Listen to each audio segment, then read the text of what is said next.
Partiram então os patinadores para esta... Houve ali uma queda do patinador do Galé Lagos na curva. E na frente o patinador do Grupo Desportivo Lagoa, Duarte de Souza.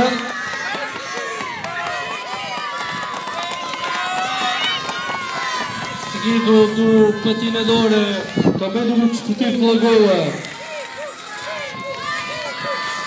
o Francisco Paraíso.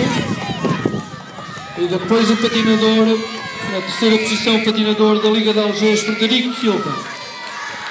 Patinador do Galé Lagos, o Diogo Casimiro, a ficar fora de prova com esta queda.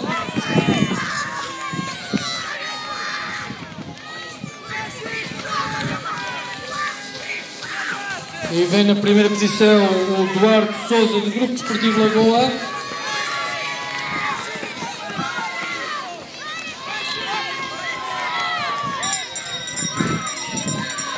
Última volta com Duarte Souza confortavelmente na frente do Grupo Desportivo Lagoa. E aí vem ele, o Duarte Souza do Grupo Desportivo Lagoa, o vencedor, e apurar diretamente para a final. Depois na segunda posição, patinador também do Grupo Desportivo Lagoa, o Francisco Paraíso. Na terceira posição, patinador da Liga de Algés,